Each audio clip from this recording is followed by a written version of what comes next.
नमस्कार माऊली हो.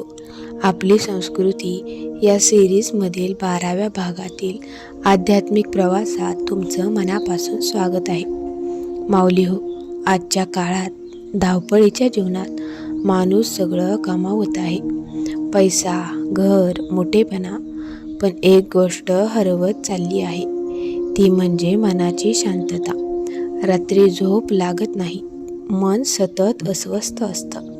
भीती, चिंता, ताण आणि अशा वेळी आपल्या धर्मात एक अत्यंत सोपा उपाय सांगितला गेला आहे, तो म्हणजे नामस्मरण.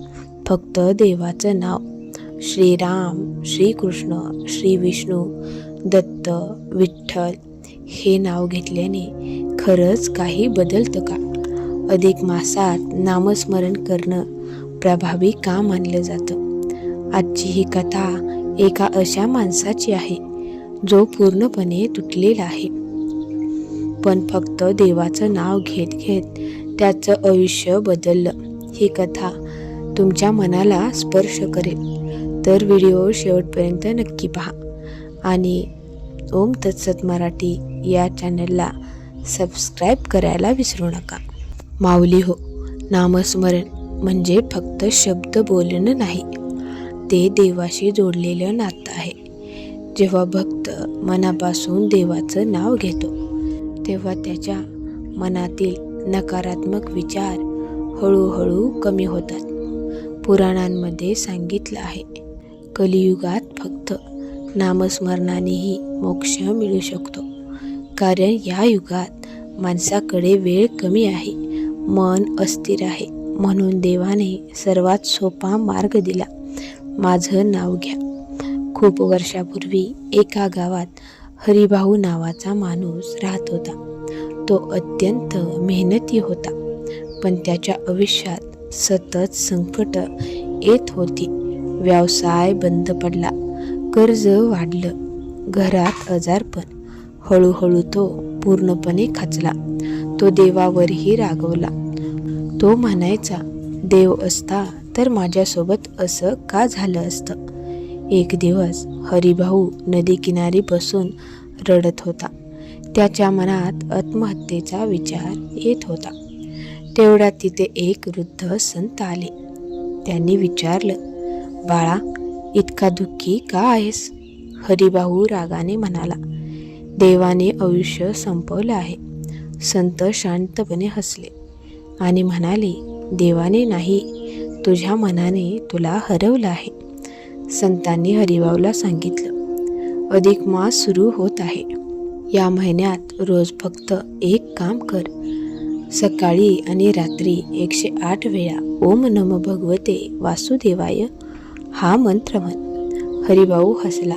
तो म्हणाला, फक्त नाव घेतल्याने काय होणार? संत म्हणाले, जेव्हा औषध शरीरावर काम करतं, तेव्हा मंत्र मनावर काम करतो. मनात विश्वास नसतानाही हरिभाऊंनी नामस्मरण सुरू केलं.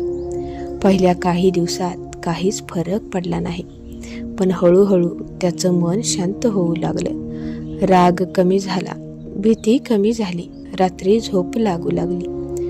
अधिक मास चालू होता. गावात सर्वत्र भक्तीचं वातावरण होतं. मंदिरात भजन, आरती, विष्णू नाम. हरिभाऊही आता मंदिरात जाऊ लागला. पूर्वी जे माणूस देवावर रागवत होता, तोच आता डोळ्यात अश्रू आणून नाव घेत होता. एक दिवस हरिभाऊ मंदिरात बसून जप करत होता. तेव्हा गावातील एक व्यापारी त्याच्याकडे आला. तो म्हणाला, मला एका प्रामाणिक माणसाची गरज आहे. तू माझ्यासोबत काम करशील का? हरिभाऊला आश्चर्य वाटलं, कारण अनेक महिन्यांपासून त्याला काम मिळत नव्हतं. माऊली हो, देवाचं नाव घेतल्याने अचानक आकाशातून पैसा पडत नाही, पण मन बदलतं, विचार बदलतात, आत्मविश्वास वाढतो, भीती कमी होते. आणि जेव्हा मन बदलतं, तेव्हा आयुष्य बदलायला सुरुवात होते. पुराणांमध्ये आजामिल नावाच्या माणसाची कथा सांगितली आहे. तो खूप पापी झाला होता, पण मृत्यूसमयी त्याने नारायण नाव घेतलं आणि विष्णुदत्त त्याला वाचवायला आले. यामधून एक गोष्ट समजते, देवाचं नाव कधीही व्यर्थ जात नाही. आज माणूस सतत तणावात जगतो. मोबाईल, स्पर्धा, मनाला क्षणभरही शांतता नाही. म्हणून नामस्मरण आवश्यक आहे, कारण ते मनाला आधार देतं. तुम्ही कोणत्याही देवाचं नाव घेऊ शकता. राम राम, जय श्रीकृष्ण, ओम नमो भगवते वासुदेवाय, दिगंबरा दिगंबरा, श्रीपाद वल्लभ दिगंबरा, श्री स्वामी समर्थ. महत्त्वाचं नाव नाही, महत्त्वाची भावना आहे. एका आईचा मुलगा सतत आजारी होता. ती खूप घाबरलेली होती. एका वृद्ध महिलेनं तिला सांगितलं, अधिक मासात रोज विष्णू नाम घे. ती आई रोज रडत रडत नामस्मरण करू लागली. काही दिवसांनी तिच्या मनात इतकी शक्ती निर्माण झाली की ती संकटांनाही धैर्याने सामोरी जाऊ लागली. ती म्हणाली, देवाने माझं दुःख लगेच दूर केलं नाही, पण दुःख सहन करण्याची ताकद दिली. माऊली हो, नामस्मरण म्हणजे फक्त ओठांनी नाव घेणं नाही, तर मनाने देवाजवळ जाणं आहे. जेव्हा माणूस पूर्णपणे तुटतो, तेव्हा देवाचं नाव त्याला पुन्हा उभं करतं. जर तुमच्या आयुष्यातही चिंता, दुःख, भीती असेल, तर या अधिक मासात एक छोटा संकल्प करा. दररोज काही मिनिटं नामस्मरण करेन, कारण देवाचं नाव हे फक्त शब्द नाही, ती एक शक्ती आहे. जर तुम्हाला ही कथा आवडली असेल तर व्हिडिओला लाईक करा, कमेंटमध्ये जय श्री विष्णू नक्की लिहा आणि आपली संस्कृती या सिरीजसाठी आपल्या चॅनलचा भाग नक्की व्हा.